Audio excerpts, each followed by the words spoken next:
You just revealed your age a little bit. Oh, cut that.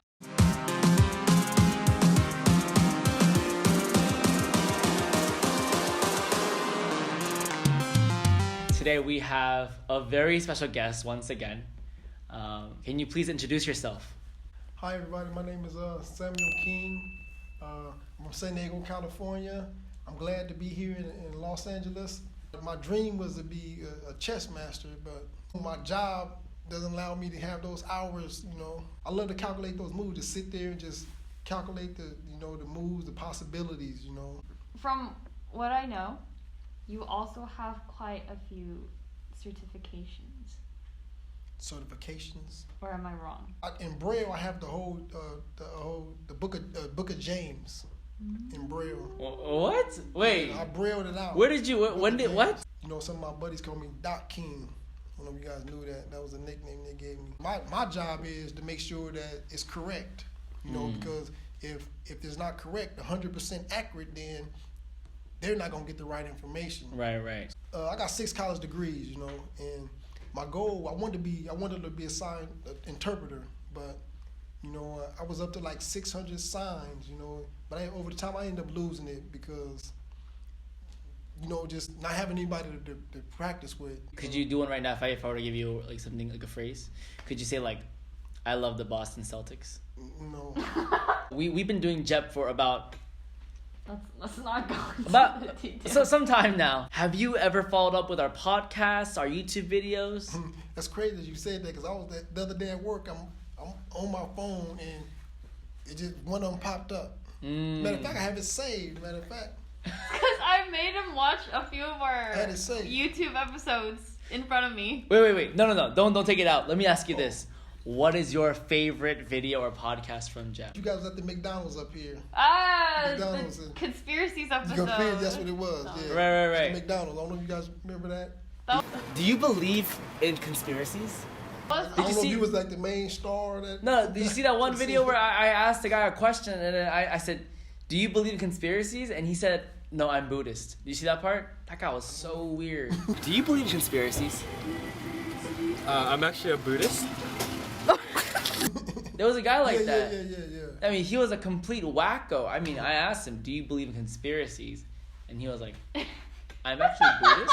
He said, I just got he it. said, "I'm actually Buddhist." Did you remember that one guy? It was that one homeless guy. He tried taking our car. Did you see that part? No. Oh yeah, because it didn't happen. But anyways.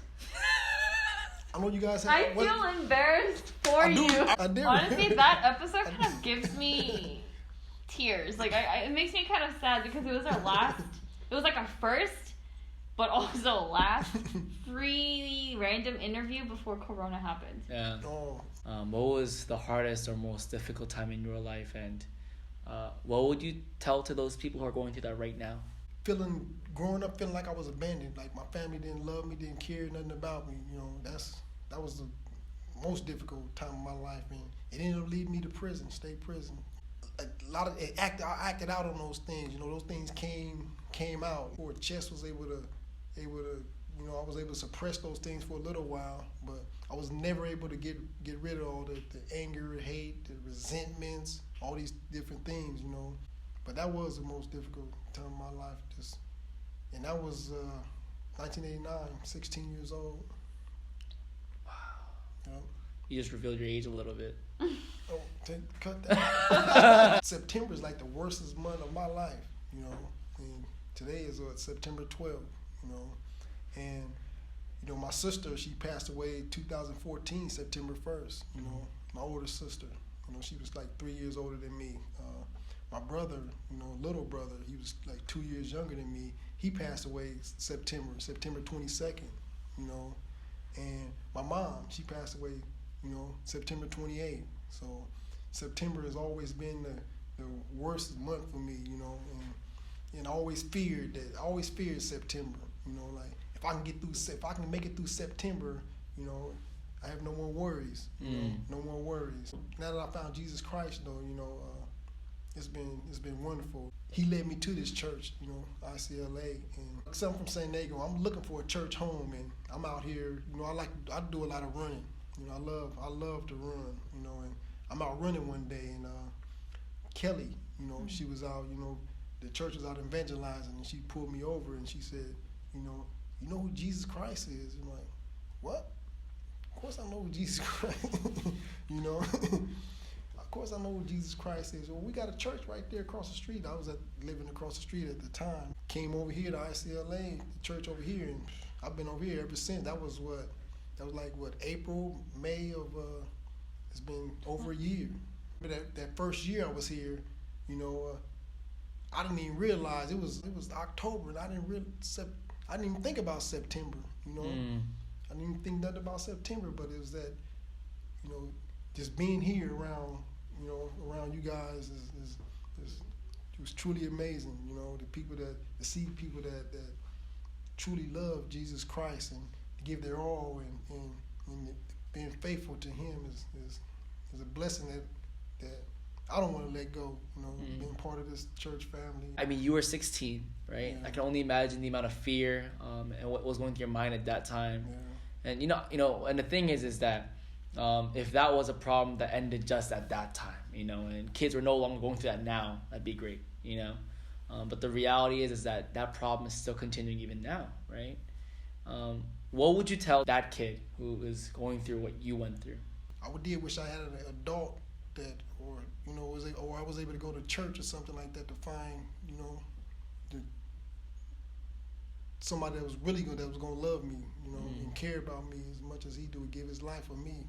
I would just tell the kid that just, you know, find Jesus Christ, you know, and all your problems, all these things, you know, the hate, the anger. If you're going through those type of things, He will take those things away. If He do it for me, I mean, He'll do it for you. Like, what's your vision? Like, what do you want to, like, you know, what do you see, like, yourself doing?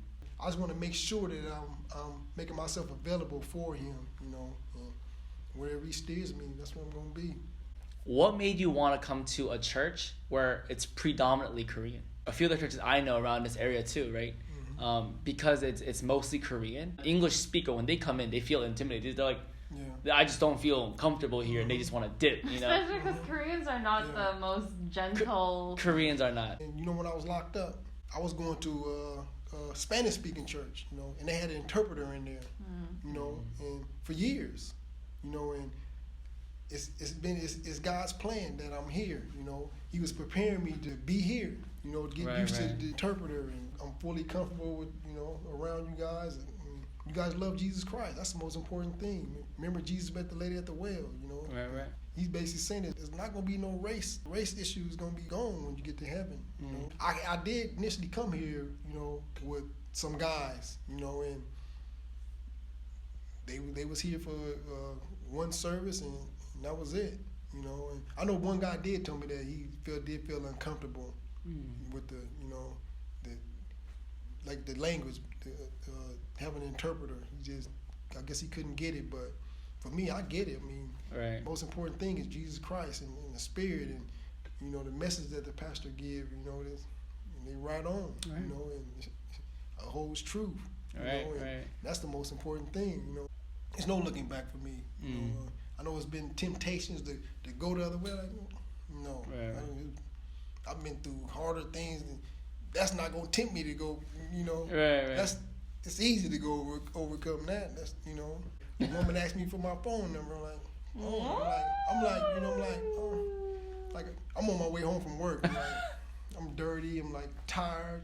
You know, I'm not really looking for no relationship right now. I'm just coming home from work. She like, you know what she said? She said I'm not trying to marry you or anything. I'm just trying to get something to eat and maybe watch a movie or something. Oh man, she said, look lays like down her pride. Yeah, she said, look like you need a massage. Oh. But I'm like, you know what I said? I'm like, my feet was, so like, yeah, my feet do hurt. You know, I did say, my feet, I mean, you know, 12 hours that day. Like, you know, what they say about labor, I'm a laborer. They say laborers never sit down. You know, we pretty much on our feet, so my feet, you know, was hurting. And she was like, well, just think about it. She said, just think about it. Next time you see me, you might change your mind, you know. I know she like, I know you finna go shower because I'm 30, you know. I know you finna go shower, just think about me. Whoa, you let it down pretty hard. pretty cool I know it's about kind it. of crazy If though. I- It was crazy. Like what guy does that? That Right. you know, a guy usually asks for a woman's phone number. They're the ones and she be catcalling like, usually. No, like what the? I'm like, I was scratching my head the next day. I'm like, that was crazy. That was the spirit speaking through you. Yeah, that was crazy. Yeah. But I know for sure that Jesus Christ, I'm relying on Him, and I know He has somebody special out there for me, and that's what I'm waiting on. Right. I know. What if she was know. that person? It could have been, if that is the person, then God will bring her back. bring her back. Yeah, You know. But like I said, And if you you don't think have to- you're that person, Give us a call. give us a call here at Jep. I used to know the scripture, but Proverbs chapter 31, and he talks about the virtues of a woman, and that's what I'm looking. I'm looking for that woman right there. That Proverbs woman. Yeah, that woman right there is the perfect. That's what I want. That we ask everyone who sits in that seat, what did you think about your interview today? It's great. I'm just hope that I'm able to, God uses to, to change somebody or to save somebody. Or somebody see this and maybe they will give their life to Jesus Christ. That may be His plan for me to be here. It's a great interview. It's great. I hope a lot of people watch it. And Are you gonna watch it? Are you gonna watch? I may not watch. Of course, I'm gonna watch it. I'm on TV for the first time. Mr. Samuel King, we want to thank you. Really thank you for taking the time to share something that you didn't really have to, But for that one person, you opened up about something that probably was not easy for you to talk about. So we want to thank you for that. 1, 2, 3. Oh. 1, 2, 3.